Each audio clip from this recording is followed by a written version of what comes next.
हरिओम. अष्टावक्र गीता योगदास श्री जय गणेश जोशी यांचे प्रवचन. अध्याय 12 श्लोक क्रमांक 3. समाध्यासा दिविक्षिप्तौ व्यवहारः समाधये एवं विलोक्य नियमं मेवमेवाहमास्थितः. भावार्थ: सम्यक अध्यासादी विक्षेपांमुळे समाधीसारखे व्यवहार होतात. अशा साधना जाणून मी आत्मस्थित झालो आहे. जीवन जगताना देह, वाणी, मन यांचे व्यापार व्यवहार नित्य सुरू असतात. देह, वाणी, मन यांचे आरोग्यासाठी योगासने, प्राणायाम, ध्यान इत्यादी साधना उपयुक्त होतात. याचे इतरही बरेच उपयोग आहेत, परंतु तो एक स्वतंत्र विषय आहे. तीर्थाटने, सत्संग, नर्तन इत्यादी साधना देहाने केल्या जातात. देह व्यवहार सुरू असताना वाणी आणि मन आपापल्या परी कार्यरत असतात. देह साधनांचा सोपस्कार जाणला किंवा देह थकला की वाणीने जप, भजन, कीर्तन, प्रवचन इत्यादी साधना अधोरेखित केल्या जातात. एका जागी स्थिरता येते. या साधनांचा सोपस्कार आकलन झाला किंवा वाणी थकली की मौन साधना जोर धरते. स्थिर, स्थित, शांत बसून ध्यान साधना प्रभावित करते. याही साधनांचा सोपस्कार उमजला किंवा मन थकले किंवा अमन नमन अवस्था आली की समाधी प्रसादाचा लाभ होतो. तरीही मी समाधीस्थ आहे हा अस्मिन भाव शिल्लक असतो.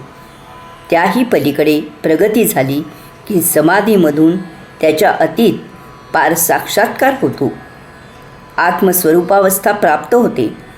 आता समाधी ही एक सोपस्कार होतो. त्याची आवश्यकता उरत नाही, कारण समाधी अवस्थेतील अस्मिन भावही लोप पावतो. शून्यावस्थेत पूर्णावस्था होते. आत्म्याची हीच मूलभूत सहजावस्था आहे. जन्ममरणाच्या फेऱ्यांची सांगता होते. जीवनयात्रा सुफळ संपन्न होते. ही अंतिम अवस्था या श्लोकात अष्टावक्र मुनी सांगत आहेत. त्याचे महात्म्य येथे विशद केले आहे. सर्व साधना हे सोपस्कार आहेत. सगुणातून निर्गुणात प्रवेश होण्यासाठीची ती साधने आहेत. याचे भान साधकांनी, योग्यांनी सतत ठेवायचे आहे. जसे भौतिकात गुंतायचे नाही, तसेच अध्यात्मातही रुतायचे नाही. आजार असेल, रोग असेल तरच औषध लागते. रुग्णाला इलाज करावा लागतो, तसेच ते आहे. आत्मज्ञान नसेल तरच योगसाधना उपासनांची आवश्यकता आहे. आत्मअज्ञानीला उपायाची गरज असते. एकदा का आजार, रोग बरा झाला की औषध थांबवले जाते. याचप्रमाणे एकदा का आत्मानुभूती प्राप्त झाली की साधनांच्या, उपासनांच्या सोपस्कारांची आवश्यकता राहत नाही. देह, वाणी, मन यांचा आपल्यावर जोपर्यंत अंमल असतो, प्रभाव असतो, तोपर्यंतच त्यांना निष्प्रभ करायला आध्यात्मिक औषधाची गोळी घ्यावी लागते. एकदा आत्मभान आले की अज्ञान संपते. भौतिक रोग बरा होतो. भौतिक वस्तू जगताचा संसर्ग नष्ट होतो. चित्तातील असत्य जगताचे मिथ्या विक्षेपण बंद होतात. समाधी ही स्वाभाविक सहजावस्था प्राप्त होते. आपण जर ध्यानी मुनींना विचारले की समाधी प्राप्त करायला आपण कोणती योगसाधना करता, तर ते म्हणतील की समाधीशिवाय आपली अन्य अशी काही अवस्था असू शकते का? आपली तीच नैसर्गिक मूलावस्था आहे. त्यासाठी काही करायची आवश्यकताच काय आहे?